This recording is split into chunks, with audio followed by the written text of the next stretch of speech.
Voilà, c'est une spécialité géniale, j'espère que vous allez aimer. En fait, maintenant que j'avance, je me rends compte que ce que vous apprenez, c'est vraiment le début. Mais c'est très intéressant quand même. Donc là, le but pour moi, c'est déjà que vous progressiez en méthodologie, parce que je pense que c'est surtout ça l'intérêt de la conf, c'est pas de vous apprendre vos cours. C'est si vous avez des grosses questions qui vous taraudent, d'essayer de répondre dans la limite de mes connaissances. Et puis, c'est surtout de faire passer les gros messages, parce qu'il y a des choses assez simples et assez basiques qu'il ne faut pas que vous n'ayez pas comprises, quoi. Donc, n'hésitez pas à poser des questions. Et on va commencer. Donc, le dossier 2, une femme de 86 ans qui donc a sa petite téléalarme et elle appelle les pompiers pour des douleurs intenses et un gonflement du genou gauche avec une impotence fonctionnelle et une évolution défavorable. Bon, des antécédents qui sont fréquents à cet âge-là. Un traitement habituel de diantalvic en cas de douleur et de colchicine. Et puis donc des douleurs qui ont un caractère inflammatoire, puisqu'elles sont pulsatiles, intenses, bon voilà, évoluant depuis 3 jours, un gonflement du genou limitant les mouvements et une impotence fonctionnelle qui fait qu'elle appelle les secours. Donc elle est apyrétique, une tension qui est bonne, une fréquence cardiaque qui est normale, et donc un gros genou chaud, rouge, douloureux, un choc rotulien, donc un épanchement intra-articulaire, une déformation en valgus. Bon, la syphose dorsale, c'est à côté. Et puis, donc, elle vous dit qu'elle a déjà eu des épisodes de ce genre-là, toujours sur ce genou-là, et pas d'atteinte d'autres articulations. Alors, donc, quelles étaient tes hypothèses diagnostiques? J'ai mis chondrocalcinose articulaire aiguë, accès goutteux, arthrose, polyarthrite rhumatoïde, du sujet âgé, arthrite septique. Voilà, j'ai mis rhumatisme psoriasique, arthrite réactionnelle. Voilà. Ouais, donc tu as mis toute la rhumato. Alors, il faut penser dans ce genre de cas à bien hiérarchiser votre réponse. Là, quand on a cette vieille dame de 86 ans qui a un gros genou, la première chose à toujours évoquer, à mon avis, dans toute question de rhumato, ce sera l'arthrite septique. Parce que c'est le diagnostic grave, c'est le diagnostic urgent à mettre en évidence. Donc c'est une grosse articulation inflammatoire chez n'importe qui. Il faut d'abord éliminer le septique. Donc c'est pour ça que l'arthrite septique est à mettre en première hypothèse et que c'était un PAMI 0. Ensuite, pensez à essayer d'avoir un certain plan, donc de mettre toujours du plus probable au moins probable, ou du plus urgent à éliminer au moins urgent à éliminer. C'est pour ça que là, dans le corrigé, on a mis d'abord l'arthrite septique, ensuite microcristaux, en hiérarchisant jusqu'au moins probable, qui était plutôt rhumatisme inflammatoire débutant, qui est quand même assez rare à 86 ans, sur une monoarthrite du genou. Donc tes réponses étaient bonnes, la hiérarchisation était un petit plus, je pense, et surtout là, vous voyez que dans la correction, il y a 4 points sur le terme microcristalline, 2 points sur goutte et 2 points sur chondrocalcinose. Donc si vous ne faites pas un plan, vous perdez les 4 points du paragraphe microcristalline. Voilà. Rien d'autre à dire, c'est à peu près toujours pareil sur toutes les monoarthrites aiguës, c'est toujours à peu près les mêmes hypothèses à évoquer, et je pense que ce qui tombera de toute façon, c'est le plus probablement le genou quand même. Donc on va passer à ta voisine qui va nous donner la liste des examens paracliniques qu'elle avait prescrits. Alors moi j'avais mis une ponction articulaire du genou gauche avec une recherche bactériologique, examen direct, culture, antibiogramme, cytologie. J'avais mis anapathe à la recherche de cristaux avec un test à l'urécase et à l'EDTA. J'avais mis une radio des 2 genoux, face plus profil, plus incidence fémoro-patellaire. Et à la biologie, j'avais mis NFS, VS, CRP, TPTCA, urée, créate, uricémie, albumine, bilan hépatique complet avec phosphatase alcaline, électrophorèse des protéines, calcémie et vitamine D. D'accord. Bon, alors là, il faut aller droit au but, et c'est la difficulté, je trouve, de ces dossiers, c'est qu'il faut vous mettre dans la situation. C'est-à-dire que là, on découvre la patiente, on émet des hypothèses sur un tableau clinique, puisque là, on n'a que de la clinique au début de cette observation. Donc, il faut se mettre dans la situation, quels examens je vais prescrire. Prescrire le bilan étiologique de l'éventuelle chondrocalcinose alors qu'on n'a pas encore la radio, c'est trop tôt. Donc, il faut savoir se limiter, et c'est pour ça que, c'est ce qu'on voit quand on corrige les copies, en fait. On voit les gens qui se sont mis dans la situation, qui ont un sens pratique, et on voit les gens qui récitent leur bouquin. Et ça, je pense que ça ressort aussi dans la correction. Et le correcteur, il doit être un peu énervé quand il voit que c'est de la récitation, mais que la personne n'a pas l'air d'avoir compris. Donc il faut essayer de comprendre le dossier. Et tout ça, moi, les dossiers que je vous ai mis, c'est en général des gens que j'ai rencontrés. Donc l'urgence, quand on a une grosse articulation, c'est la ponction articulaire, c'est médulaire comme réflexe. En rhumato, on ponctionne tout ce qu'on peut ponctionner. De toute façon, dès que c'est gros, on ponctionne pour avoir des arguments diagnostiques sur l'étiologie, pour éliminer l'arthrite septique qui est toujours la hantise. Donc la première chose, c'était la ponction, il fallait absolument la mettre. Toujours donc, en précisant, ça c'est de la méthodologie, cytologique, bactériologique, recherche de microcristaux. Donc la biochimie en pratique courante ne se fait plus du tout en rhumatologie, je n'envoie plus du tout de liquide articulaire pour le taux de protide. Donc c'est des trucs qui restent encore dans les livres, donc vous pouvez toujours le mettre, mais en pratique ça ne se fait pas. Voilà, et puis les radios, donc pareil, radio en rhumatologie, toujours bilatérale et comparative, ce n'est pas l'orthopédie, ce n'est pas la même chose, on a toujours besoin de comparer, parce que voir un pincement articulaire, ce n'est pas facile, il faut pouvoir avoir l'autre côté pour comparer, même si là, j'ai fait exactement ce qu'il ne faut pas faire, en vous mettant juste un côté. Voilà. Et puis, donc, la biologie pour le syndrome inflammatoire. Donc, pousser plus loin, ça ne rapportait rien, à part ça vous fait perdre du temps. Ce n'était pas la peine de partir dans le bilan étiologique d'une éventuelle chondrocalcinose. Et sinon, dans le cadre de la goutte, l'uricémie, en pratique, on va la faire parce que c'est facile et que ça ne coûte pas cher. En réalité, ça ne va pas vraiment répondre à la question parce que si elle est normale, ça n'élimine pas une goutte. Et si c'est une goutte, que l'uricémie soit normale ou pas, ne va pas influencer en aigu notre choix diagnostique, en fait. Ça jouera après sur la suite parce que s'il y a une goutte chronique, ça va être notre marqueur pour le traitement de fond de la goutte et la prévention des récidives. Alors, donc, question 3, nous avons... Oui. Qu'est-ce que la radio de Schultz et l'incidence chondrocalcinaire, ça apporte de plus par rapport à ça, c'est les profils? Alors, donc, la question était qu'est-ce que le fait de faire les autres incidences que face et profil pour les radios des genoux ont comme intérêt. À la phase aiguë, à mon avis, ça ne sert à rien. C'est-à-dire, si tu es aux urgences, tu vas faire que face, même que de face, parce que le profil ne va pas t'apporter beaucoup d'informations. C'est plutôt en rhumato, on a tendance à faire d'emblée les 4 incidences pour rechercher une arthrose associée, pour voir bien tous les compartiments articulaires du genou. Donc, on répond sans réfléchir Non, tu peux marquer la face et le cliché qui me donnera le plus d'informations, mais tu sais aussi que la chondrocalcinose peut survenir sur un terrain d'arthrose, et souvent c'est sur les arthroses rapidement destructrices. Donc tu peux dire, et dans le bilan global, intérêt aussi d'avoir des clichés des autres compartiments de l'articulation. Tu peux l'argumenter comme ça.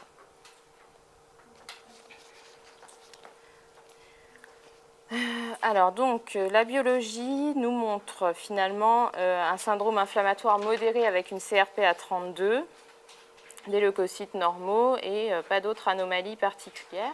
Ah. De quoi? Pourquoi ils ont le ionogramme c'est pas, disons que si on faisait de la médecine de brousse, on ne le faisait pas. En pratique, si tu es aux urgences, tu vas piquer la patiente, tu vas faire un ionogramme. Mais tu vois, c'était pas vraiment coté dans le... Voilà, c'est le même tube que la CRP, donc c'est pas cher. Voilà, ça c'est des arguments. En pratique, c'est pas vraiment coté. Ça va te servir dans ton bilan préthérapeutique chez une femme de cet âge-là avant de mettre les anti-inflammatoires.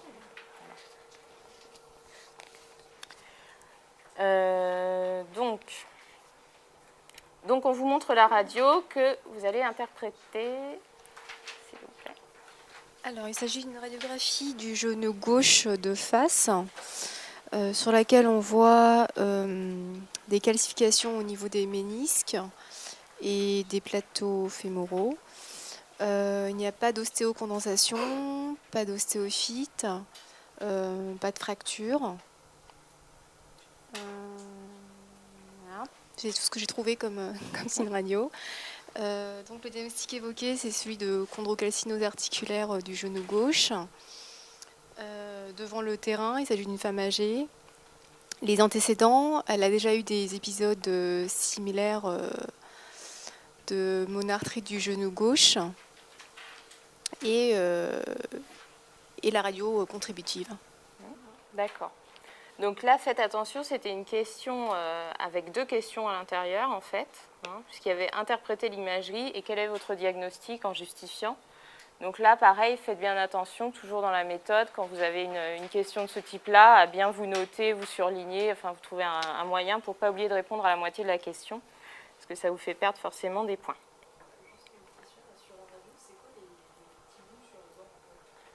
Là ? Ça, c'est encore des calcifications de chondrocalcinose.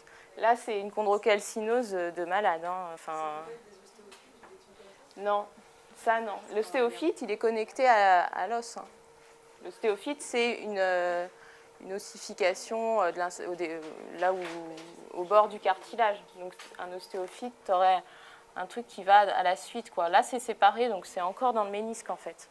C'est que les ménisques, là, on voit pas très très bien. Enfin, là, on voit un petit peu, ça fait 2 petits triangles. Je sais pas si on peut... Ouais, peut-être en éteignant. Voilà. En fait, il y a 2 petits triangles qui sont les ménisques. Donc, quand ça suit bien les ménisques, on a la petite image triangulaire et puis ça suit là et là comme ça. Donc ça, c'est super joli. Hein. Là, il y a des super belles calcifications. C'est pour ça que je l'ai prise en photo. Voilà. Par ailleurs, donc, on avait en effet des interlignes qui sont bien conservées. Bon, ça, c'est peut-être un petit ostéophyte en fait. Et le trait, là, un peu oblique. Ça ? Oui, ça, c'est la calcification qui suit le...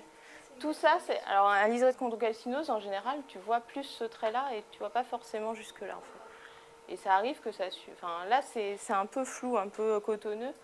Quand c'est plus un stade débutant, vous avez vraiment un petit liseré bien lisse qui suit bien le truc comme ça. Voilà, donc ça, c'était une radio très typique de chondrocalcinose. Voilà. Donc, toujours penser à... Il n'y en a pas, à part que tu peux voir l'épanchement articulaire des parties molles. Mais sinon, une arthrite septique, c'est quelque chose de très aigu, donc ça n'a pas le temps de faire des signes sur une radio. Par contre, si tu as un antécédent d'arthrite septique ou quelque chose qui a évolué longtemps, qui a commencé à détruire l'articulation, là, tu peux avoir...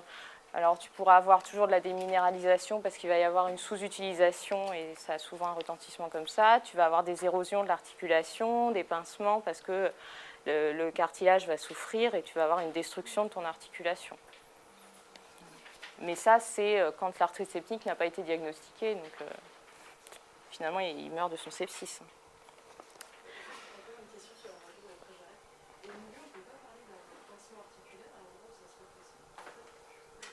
Là ? Alors, donc la question c'était est-ce qu'il y a un pincement articulaire ? Non. En fait, là, ce que tu as, c'est un petit ostéophyte au niveau de la tuberosité tibiale, mais il n'était pas coté, parce que globalement, on n'avait quand même pas des gros signes d'arthrose. Je pense qu'il y a un petit ostéophyte là, en effet, mais ce n'est pas un pincement dans le sens où il te faudrait un... Justement, c'est à ça que sert le chousse, hein, à mieux dégager cette partie de l'articulation et à mieux voir aussi cet endroit. Donc tu peux pas, un pincement articulaire, c'est vraiment un pincement d'un compartiment. Sur le genou, tu as soit le pincement de ce côté, soit de ce côté-là. C'est ça le signe d'arthrose. Il ne faut pas chercher autre chose pour vous. Et après, l'ostéophytose la plus typique que vous verrez, je pense qu'il y a une arthrose de genou, ce sera plus sur les berges comme ça, quoi. Ils vous mettront quand même quelque chose de caractéristique. Donc voilà, toujours penser, encore la méthode, à dire ce qu'on voit, donc une radiographie du genou de gauche de face, Et puis donc la description là de la petite calcification intra-articulaire. Donc d'abord, toujours quand on décrit une radio, dire opacité, clarté, etc. Utiliser les termes descriptifs pour ensuite les interpréter. Donc là, on dit opacité linéaire intra-articulaire correspondant à des calcifications méniscales. Voilà. Et puis, toujours penser au signe négatif, c'est-à-dire, vous pensez au diagnostic que vous aviez évoqué, est-ce que vous avez des arguments pour ou contre? Et voilà, il faut oser aussi se lancer. Hein. Ceux qui ont osé mettre pas de signe d'arthrose, c'était bien. Voilà. Et donc, le diagnostic, on a dit ce qu'il y avait à dire, hein, je pense. Donc, quel traitement proposes-tu dans l'immédiat? Alors, on hospitalise la patiente. On la met au lit, au repos, avec une prévention des complications de décubitus avec des HBPM et une lutte contre une attitude vicieuse en flessum. On fait un traitement antalgique non médicamenteux avec une vessie de glace et médicamenteux adapté au palier OMS et à l'EVA. On fait aussi une ponction articulaire à visée diagnostique et antalgique. Et le traitement étiologique, c'est les anti-inflammatoires non stéroïdiens par voie orale et par infiltration s'il y a un échec. Pas de rééducation en phase aiguë et une surveillance clinique avec la température, les signes inflammatoires locaux, l'épanchement avec le choc rotulien et paraclinique avec la fonction rénale, urécréate, iono-sang et le syndrome inflammatoire. Bon, donc en effet, là, cette patiente avait besoin d'être hospitalisée puisqu'elle a justement appelé les pompiers parce qu'elle ne pouvait pas rester chez elle à cause de l'impotence fonctionnelle. Et puis, on a un terrain qui est quand même à risque. C'est une dame qui risque de tomber et de ne pas pouvoir se relever, par exemple. Donc, il y avait une indication à l'hospitaliser. C'est vrai que si ça avait été quelqu'un qui était plus autonome, ce n'était pas du tout une obligation. Hein. C'est pas... Voilà. Donc, le traitement symptomatique, donc mise au repos, glaçage et traitement antalgique adapté à l'EVA. Donc, moi, je trouve que c'est bien de mettre palier 1 à 3 de l'OMS, machin. Et s'il vous plaît, les anti-inflammatoires ne sont pas un traitement antalgique, en tout cas pas en rhumato. En rhumato, on prescrit souvent des anti-inflammatoires pour des pathologies spécifiques, y compris les non-stéroïdiens. Il faut vraiment, à mon avis, les sortir, en tout cas sur les sujets de rhumato, de la catégorie antalgique. Les anti-inflammatoires, c'est un traitement à part entière qui est utilisé en rhumatologie pour son effet anti-inflammatoire. Et dans la chondrocalcinose, c'est pour son effet anti-inflammatoire qu'on l'utilise. Voilà, pensez à parler de la protection gastrique en cas de traitement à INS. Et puis, alors la ponction, beaucoup ont mis en effet la ponction évacuatrice à visée antalgique. En fait, là, dans la chronologie du dossier, la ponction, on l'a déjà faite avant de toute façon. C'est dans la question 2, et si vous ne la mettez pas dans la question 2, ce n'est pas bien du tout. Donc, on l'a faite. Quand on ponctionne, tant qu'il y a du liquide, on continue de l'enlever. On ne va pas faire juste une ponction exploratrice et puis lui laisser son gros genou. Donc, une fois qu'on y est, on fait tout, parce que limiter le nombre de gestes, ça limite aussi le risque infectieux, parce que c'est jamais... pour une ponction, il est très faible, il est beaucoup plus important pour une infiltration, mais il est quand même jamais nul. Donc, une seule ponction, c'était avant. Ponction évacuatrice seule, non, on ne le fera pas. C'est-à-dire, soit on la met sous traitement, ça ne répond pas bien. Dans ce cas-là, on va faire une ponction, mais pour infiltrer à la suite. Soit on la traite avec le traitement médicamenteux et ça va et on ne touchera plus à son genou. Une ponction évacuatrice seule, non. La ponction, c'est à visée diagnostique et tant qu'on y est, on évacue un maximum pour la soulager avant de pouvoir mettre le traitement étiologique. Voilà. Alors ensuite, donc, le traitement de la chondrocalcinose, il faut que vous reteniez en première intention les anti-inflammatoires non stéroïdiens. La colchicine est fréquemment utilisée, mais là, il y a des gros débats, donc il n'y a pas eu de démonstration de son effet dans la chondrocalcinose, contrairement à la goutte. C'est souvent proposé sur le terrain femme âgée comme ça, finalement, mais il y a certaines écoles qui diront non, pas de colchicine dans la chondrocalcinose, ce n'est pas le traitement. Donc on peut le proposer, c'est souvent proposé, mais il n'y a pas d'efficacité démontrée. Donc mettez bien qu'en premier, c'est les AINS. Et puis, donc là, l'importance de penser aussi, de visualiser la patiente en pensant à la prévention des complications de décubitus dans son cas, puisqu'elle va être forcément plus alitée que lorsqu'elle est en pleine forme.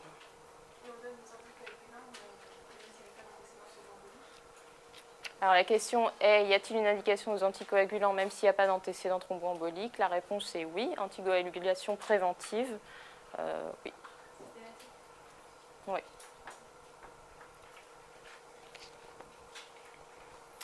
Ok. Alors, quel résultat apportera l'analyse du liquide articulaire? Alors, l'aspect général, on a un liquide trouble. La cytologie retrouve une hypercellularité. Alors, moi, j'avais mis plus de 1000 cellules par millimètre cube. Voilà, donc en rapport avec un liquide inflammatoire. On peut retrouver aussi beaucoup de protides, également en rapport avec le liquide inflammatoire. Et en bactériologie, pas de germes au direct et les cultures stériles. Et recherche donc de microcristaux avec la présence de cristaux de pyrophosphate de calcium. Et j'avais pas détaillé. Bon, ça, le détail, c'est du par cœur, hein, donc il faut que vous l'appreniez. Donc, macroscopique, il faut savoir que les liquides d'arthrite microcristalline peuvent parfois avoir même un aspect macroscopique purulent. Donc, c'est vraiment très trompeur la clinique, c'est-à-dire il y a des gens qui peuvent avoir de la fièvre, qui peuvent avoir un véritable syndrome inflammatoire biologique avec une hyperpolynucléose aneutrophile, avec une CRP qui peut monter à 150-200 même.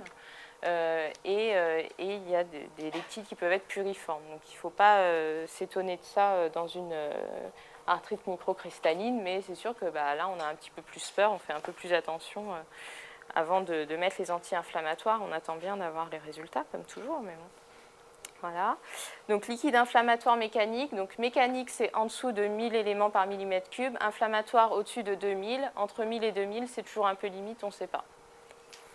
Voilà, prédominance de neutrophiles. Les protides, j'y reviens pas, moi je ne fais plus. Et puis, voilà. Et puis, donc, ouais, bien apprendre, voilà, pyrophosphate et cristaux d'urate. Les cristaux d'hydroxyapatite, c'est rare. Parce que j'ai vu ça dans quelques copies. C'est rarement sur des grosses articulations et tout. Et à mon avis, vous n'avez pas à apprendre à quoi ressemblent les cristaux d'hydroxyapatite. Donc les cristaux qu'il faut que vous connaissiez, c'est pyrophosphate de calcium et urate. Voilà. Alors, la question 6, donc c'est sa fille qui a des poussées de douleur articulaire des poignets et du genou droit, qui ressemble un peu à celle de sa mère. Donc, qu'est-ce qu'on peut rechercher comme pathologie sous-jacente? On recherche une hémochromatose et une hyperparathyroïdie. Voilà, exactement. Donc, c'était dans la question chondrocalcinose secondaire à caractère familial. Donc, voilà, les hémochromatoses peuvent donner des chondrocalcinoses. Ça, je pense que vous le saviez. Et puis, les hyperparathyroïdies primitives aussi, c'est les deux grosses causes de chondrocalcinose héréditaire.